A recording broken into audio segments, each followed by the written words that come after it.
Supercrack Estrella presenta. La realidad Matrix se está rompiendo. ¿Quién gobierna el mundo? Si Dios gobernara el mundo, ¿habría tanto sufrimiento? Mucha gente cree que Dios gobierna el mundo. Pero si eso fuera cierto, ¿habría tanto sufrimiento? Deuteronomio 32, 4, 5. La Biblia enseña que en realidad el mundo está en manos de un gobernante cruel. Lea 1 Juan 5, 19.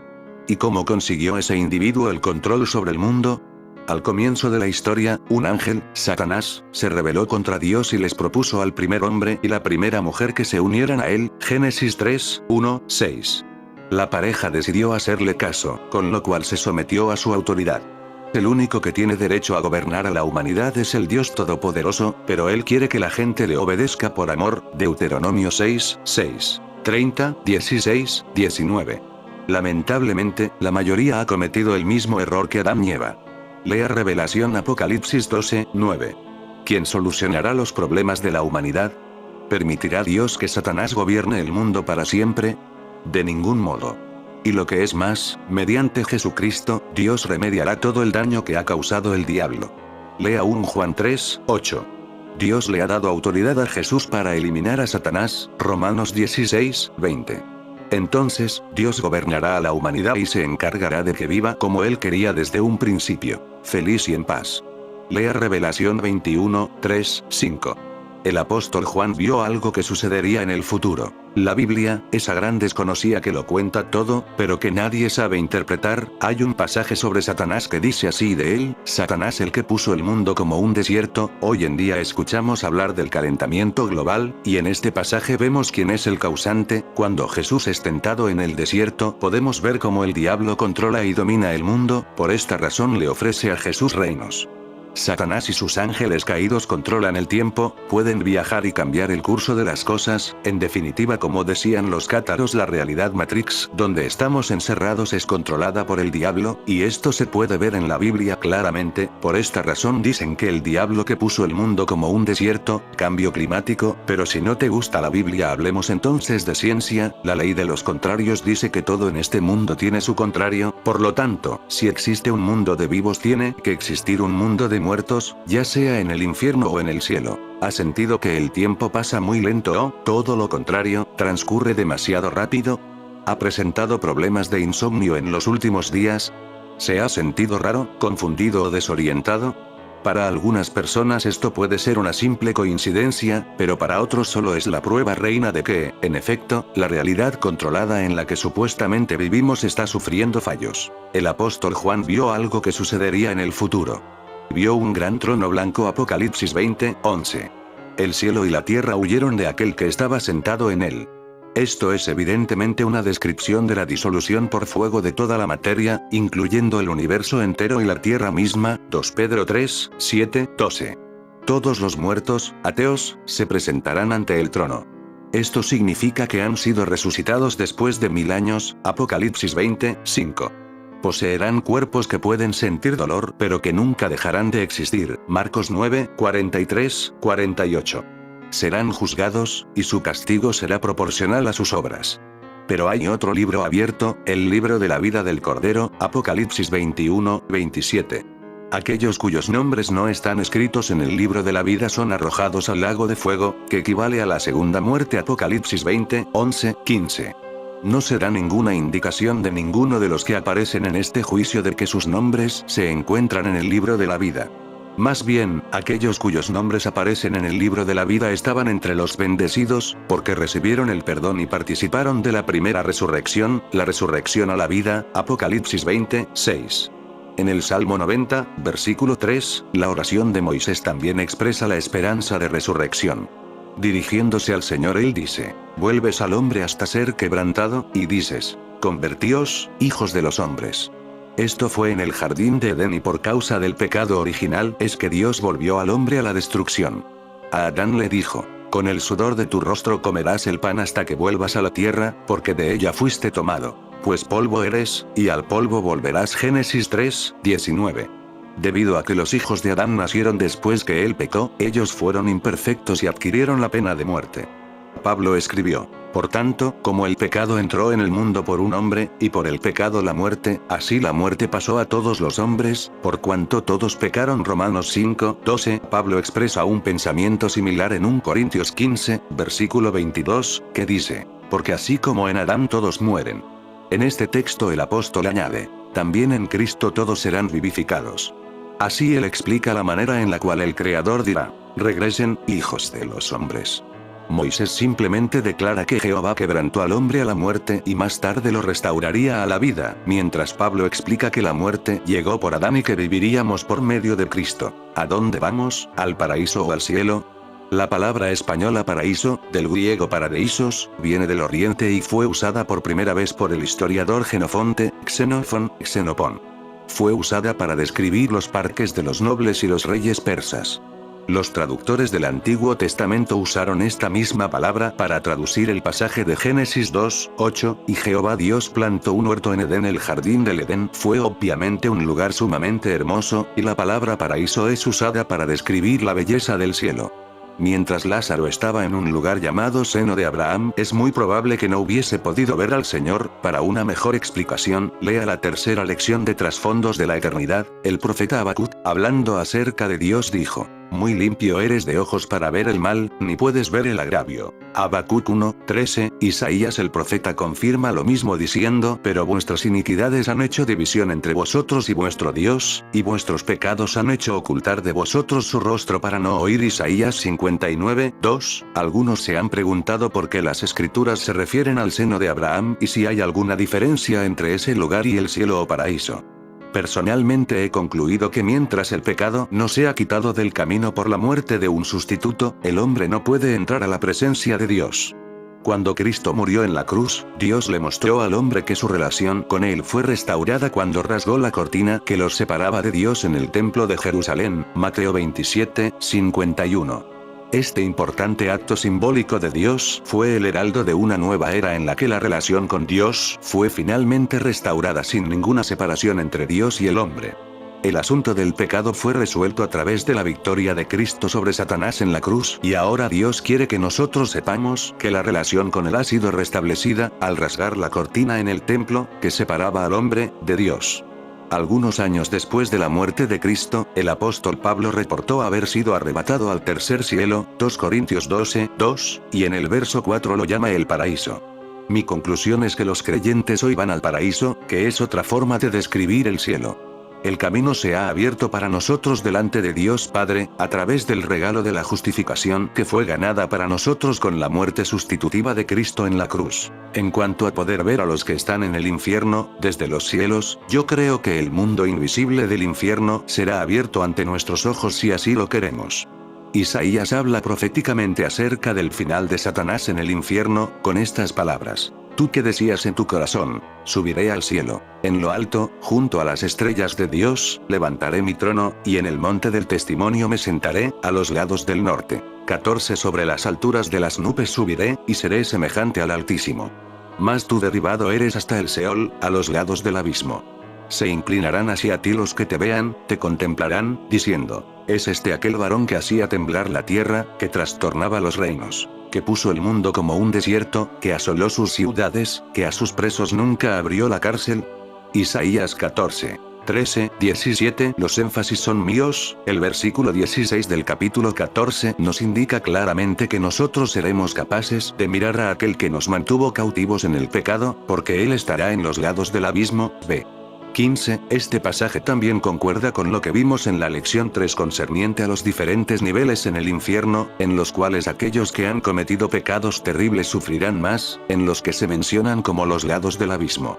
El versículo 16 dice que habrá algunos que observaran y pensaran en el destino de Satanás. Se inclinarán hacia ti los que te vean, te contemplarán. Una de las preguntas que he recibido en esta tercera lección es: ¿cuál es el significado o propósito de recibir un nuevo cuerpo después de que nuestro espíritu haya ido al cielo? Algunas personas no gustan de la idea de que vamos a vivir en un cuerpo físico sobre una nueva tierra, Apocalipsis 21:1, ellos solo quieren vivir en el cielo. Se olvidan de que al final de los tiempos, cuando Cristo regrese, habrá una resurrección de los cuerpos de aquellos que le pertenecen. El resto de los muertos no serán resucitados sino hasta el final de los 1000 años, en el momento del juicio del gran trono blanco, Apocalipsis 20:11, en la resurrección de los santos, aquellos que han dado sus vidas a Cristo y han caminado con Él, nosotros seremos vestidos con un cuerpo físico resucitado similar al de Cristo cuando resucitó. Habrá cierta continuidad, en la que seremos reconocibles, pero estamos hablando de cuerpo que será imperecedero, un cuerpo que es levantado con la gloria de Dios brilla. La realidad Matrix se está rompiendo. El rompimiento de la Matrix, de acuerdo con aquellos que dicen haber experimentado las señales de alarma, se dio el pasado 10 de abril en horas de la noche y la madrugada. Una usuaria de TikTok reportó que hacia las 9 p.m. entró al baño. Cuando salió, tomó su celular y se dio cuenta de que, en realidad, el reloj marcaba las 12 de la medianoche. Por supuesto que la Matrix se rompió, ya que solamente entré unos minutos al sanitario.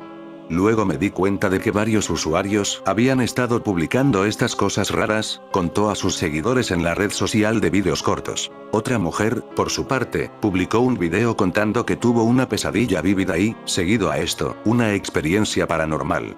En los comentarios, los usuarios también reportaron, lo que ellos llaman, situaciones extrañas relacionadas con la pérdida de objetos, dificultad de discernimiento de la realidad y pérdida de la noción del tiempo. Yo personalmente he podido vivir esto de los objetos que desaparecen y aparecen como por arte de magia, y si lo cuento es porque sé que fue muy extraño, me ocurrió de madrugada, y lo más extraño es que esa madrugada estaba viendo una película de un duende. Creo que a medida que esta realidad se rompa vamos a vivir esos 3 días de oscuridad profetizados. Pues yo me acosté a las 11 y no pude dormir porque los perros ladraron mucho.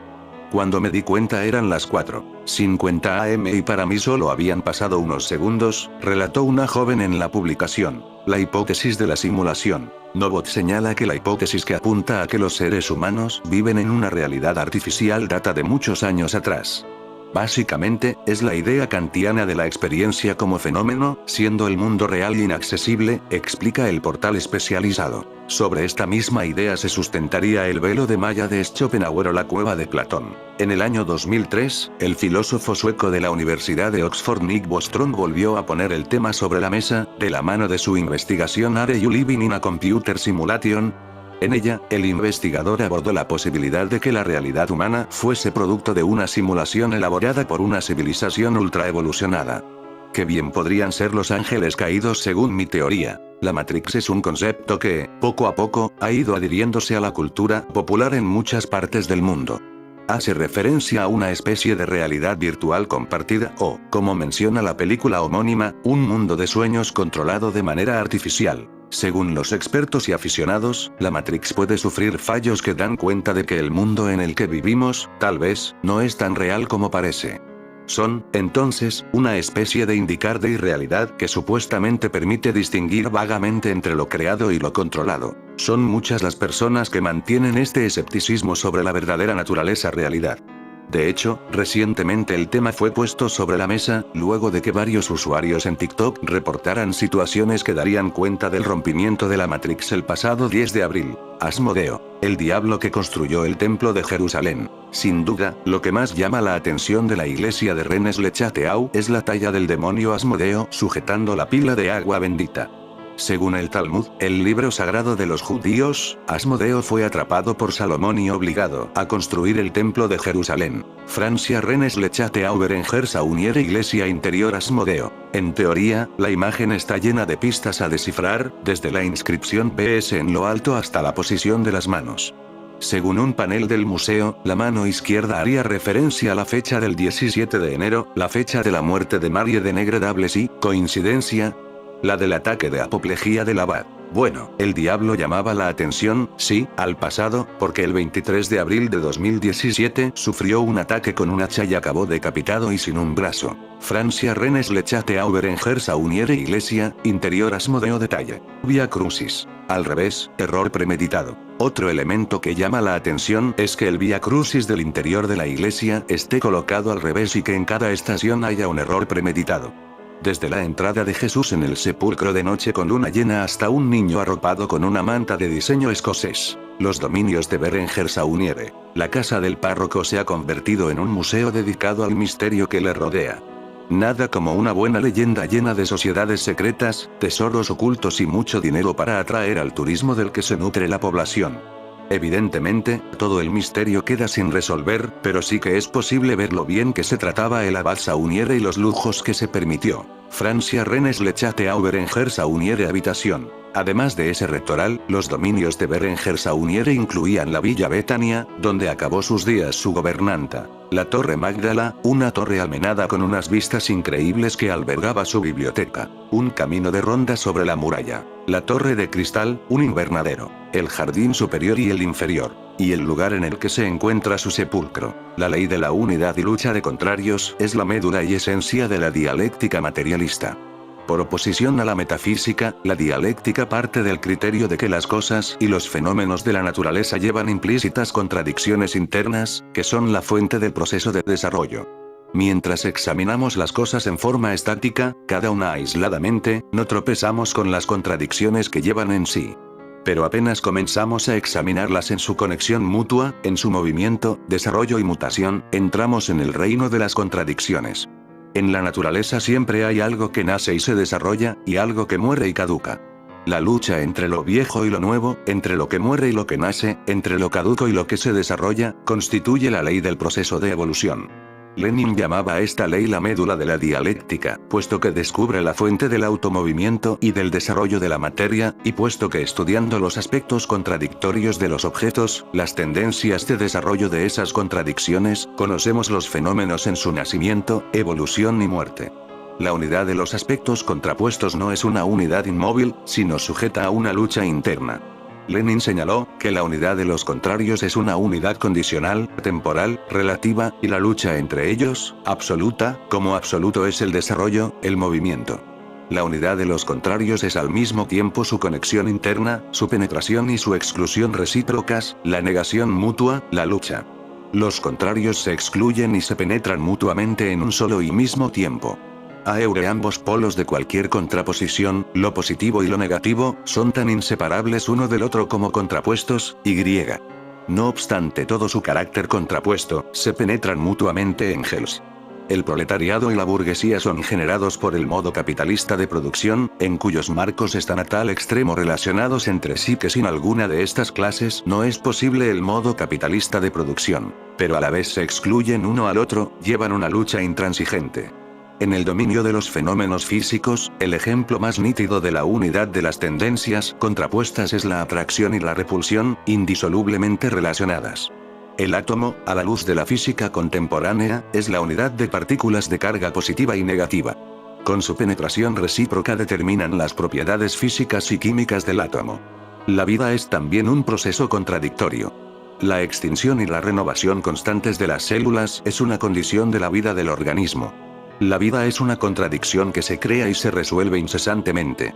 Un enorme valor científico y práctico tiene la extensión de la ley de la unidad y lucha de contrarios al estudio de la vida social. La vida social dentro de la sociedad de clases está llena de contradicciones y de lucha. Las aspiraciones de unos miembros de la sociedad marchan en dirección opuesta a las de otros. El marxismo ha demostrado, por primera vez científicamente, que la fuente de las tendencias contradictorias y de la lucha antagónica dentro de la sociedad dividida en clases radica en la diferencia de situación y de condiciones de la vida de las distintas clases. El marxismo demostró que la lucha de las clases es la fuerza motriz de la historia en todas las sociedades antagónicas. El marxismo-leninismo enseña que las contradicciones solo pueden ser resueltas mediante la lucha y no por el apaciguamiento de los contrarios. La contradicción puede ser superada solo mediante la lucha por estos u otros principios. Stalin. Los contrarios, existiendo temporalmente como unidad, en cierto grado de su desarrollo se transforman en extremos, cuando su coexistencia ya no es posible por más tiempo. El proceso de la división de la unidad en dos partes que mutuamente se excluyen, al desarrollarse y profundizarse, alcanza su punto más alto, llegando entonces el momento de la destrucción de lo viejo y el nacimiento de lo nuevo. Así, por ejemplo, la lucha entre el proletariado y la burguesía, constituyendo la contradicción interna inalienable de la sociedad capitalista, culmina con la destrucción de la burguesía y el triunfo del proletariado. El capitalismo deja de existir y en su lugar viene un nuevo régimen social, el socialismo. De la ley de la unidad y lucha de contrarios se sacan deducciones muy importantes para la política y la táctica del partido del proletariado. Si lo decisivo en la superación de las contradicciones es la lucha entre los contrarios, está claro, por consiguiente, que el factor subjetivo, esto es, la conciencia, la organización y la voluntad de los hombres, tiene una gran importancia para alcanzar dicha superación. Quiere decir, que no hay que temer las contradicciones que surgen en nuestro camino, sino que hay que superarlas mediante la lucha. Si el proceso de desarrollo se efectúa como una lucha de las contradicciones y en su superación, quiere decir que lo que hay que hacer, no es disimular las contradicciones del régimen capitalista, sino ponerlas al desnudo y desplegarlas en toda su extensión, no es amortiguar la lucha de clases, sino llevarla a término consecuentemente. Esto quiere decir que en política, para no equivocarse, hay que mantener una política proletaria, de clase, intransigente Stalin. Con la destrucción de las clases explotadoras y parasitarias en la URSS, desaparecieron también las contradicciones antagónicas. La sociedad soviética se compone de dos clases amigas, de obreros y campesinos, y sus contradicciones económicas y políticas se van borrando, van desapareciendo. Las contradicciones del proceso de desarrollo tienen lugar también bajo el socialismo, pero tienen una diferencia de principio con las contradicciones antagónicas, su carácter es otro completamente distinto y otros son los métodos para su solución. Si en las anteriores formaciones económico-sociales, las contradicciones son resueltas mediante la lucha sangrienta, la lucha a muerte, puesto que existen clases interesadas en la conservación de lo viejo, bajo el socialismo y el comunismo las contradicciones son superadas sin dolor por la actividad consciente de la sociedad, puesto que todos los hombres de trabajo de la sociedad socialista están interesados en marchar hacia adelante. En fin amigos de Supercrack Estrella, si el video te gustó pulgar arriba.